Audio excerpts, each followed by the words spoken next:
আমির হামজা সাহেব বলেছেন নবী নাকি সাংবাদিক ছিলেন। আসলেও কি তাই? চলুন কোরআন হাদিস থেকে ব্যাখ্যা করে দেখি। নিজ দলের আলেম যত রকমের ভুল করুক সেটা কখনো ভুলের কাতারে সে ফেলবে না, এবং ভিন্ন মতের আলেম যদি 100টা ভালো কথা বলে সেটা সে নিবে না। যদি একটি ভুল কথা বলে ফেলে তাহলে সেটাই সে প্রচার করবে। আল্লামা বাগদাদি রহিমাহুল্লাহ বলেছেন, মান শাব্বাহা নবুওয়াতা বিসিনাআতিন আও মিহনাতিন ফাকাদ কাযাবা। অর্থাৎ কোনো ব্যক্তি যদি নবুয়াতকে কোনো কাজ বা পেশার সাথে উপমা হিসাবে দাঁড় করায় তবে অবশ্যই সে মিথ্যে প্রতিপন্ন করল। আন-নবিয়্যু হুয়া মান আওহাল্লাহু ইলাইহি বিশারিআতিন। অর্থাৎ নবী হচ্ছেন ওই ব্যক্তি যিনি আল্লাহ সুবহানাহু ওয়া তাআলা প্রদত্ত ওহীপ্রাপ্ত হন এবং যাকে একটি শরিয়া দেয়া হয়। পরিভাষায় সাংবাদিক হচ্ছে ওয়াস-সাহাফি মান ইয়াকতুবুল আখবার ওয়া ইয়ানশুরুহা ফি সুহুফ। কথা বলা শিখতে আমাদের লেগে যায় 5 বছর, আর কোন কথা কখন কোথায় কিভাবে বলতে হবে তা শিখতে আমাদের লেগে যায় সারাটি জীবন।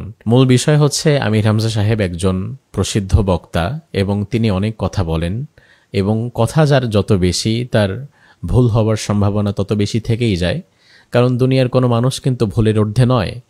তিনি সাংবাদিকদের একটি কনফারেন্সে বলেছেন যে নবী শব্দটি নাবাউন থেকে এসেছে, যার অর্থ বার্তাবাহক।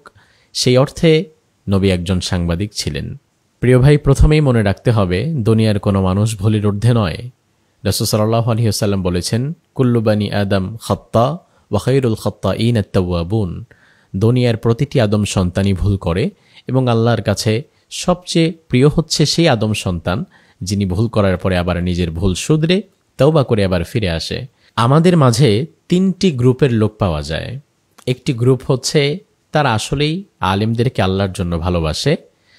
দ্বিতীয় আরেকটি গ্রুপ হচ্ছে যারা দল বিশেষ আলেমদের ভালোবাসে, অর্থাৎ যার দলের সাথে যে আলেমদের কথা বা ধরন মিলে শুধুমাত্র তাদেরকেই ভালোবাসে, এর বাহিরে কাউ না।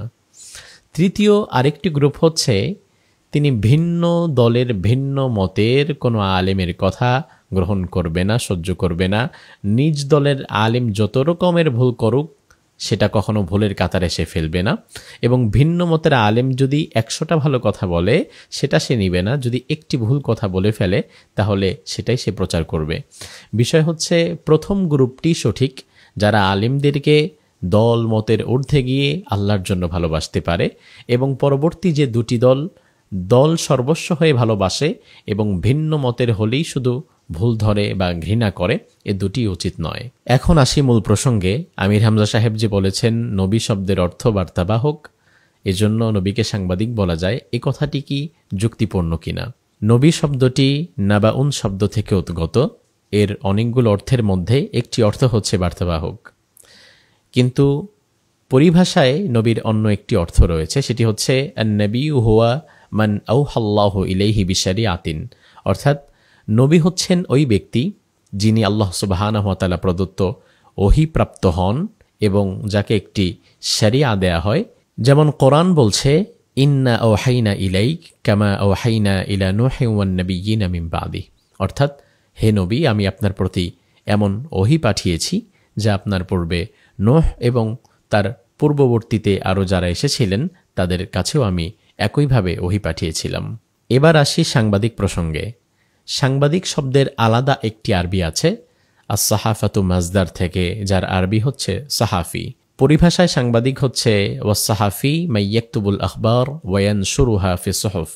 অর্থাৎ সাংবাদিক হচ্ছেন ওই ব্যক্তি যিনি সংবাদ সংগ্রহ করে এবং তা লিখে ছাপিয়ে বিভিন্নভাবে তা ছড়িয়ে দেয়। এখন প্রশ্ন হচ্ছে, কোনো শব্দ যদি কোনো শব্দের সাথে ভাষাগত দিক থেকে কিছুটা মিল থাকে তাহলেই কি তা যত্রতত্র ব্যবহার করা যায় কিনা? তার কারণ হচ্ছে বার্তাবাহক তো জিবরিলে আমিনও ছিলেন, তিনিও তো আল্লাহ সুবহানাহু ওয়া তাআলার পক্ষ থেকে বার্তা সংগ্রহ করে নবী সাল্লাল্লাহু আলাইহি ওয়াসাল্লাম পর্যন্ত সেই বার্তা পৌঁছে দিয়েছিলেন। এজন্য জিবরিলে আমিনকে আমরা তো কেউ নবী বলে সম্বোধন করি না, শারঈভাবেও না এবং ভাষাগত দিক থেকেও না। ফেরেশতার আলাদা আরবি আছে মালাইকা, কিন্তু তাই বলে তো মালাইকা কখনো নবী হতে পারে না। আল্লামা বাগদাদি রহিমাহুল্লাহ বলেছেন, মান শাব্বাহা নবুওয়াতা বিসিনাআতিন আও মিহনাতিন ফাকাদ কাযাবা। অর্থাৎ কোনো ব্যক্তি যদি নবুয়াতকে কোনো কাজ বা পেশার সাথে উপমা হিসাবে দাঁড় করায় তবে অবশ্যই সে মিথ্যে প্রতিপন্ন করল। অর্থাৎ রাসূল সাল্লাল্লাহু আলাইহি ওয়াসাল্লামের বিষয়ে যেমন আগ বাড়িয়ে কোনো কথা বলা মিথ্যা, রাসূল সাল্লাল্লাহু আলাইহি ওয়াসাল্লামের কাজকে অন্য কোনো কাজের সাথে সাদৃশ্য দিয়ে এই কাজকে যদি ছোট করা হয়, এটাও অনুচিত। সর্বোপরি কথা হচ্ছে প্রিয় ভাই, কথা বলা শিখতে আমাদের লেগে যায় 5 বছর, আর কোন কথা কখন কোথায় কিভাবে বলতে হবে তা শিখতে আমাদের লেগে যায় সারাটি জীবন। এজন্য আমরা সবাই শিখছি, যেখানে আমাদের ভুল হবে আমরা নিজেরা নিজেদের ভুল সংশোধন করে নেব, একে অপরের ইসলাহের জন্য কাজ করব। রাসূল বলেছেন, আল মুমিনু মিরআতুল মুমিন, একজন ইমানদার আরেকজন ইমানদারের আয়না স্বরূপ হবে। আয়নার সামনে দাঁড়ালে আয়না যেমন আমাদের ভুল ধরিয়ে দেয়, আমরা একে অপরের ভুল ধরিয়ে দেব, কিন্তু দূরে অন্য কোথাও তার জন্য আমরা সমালোচনা করব না, কারণ দিন শেষে আমরা কেউই ভুলের ঊর্ধ্বে নয়।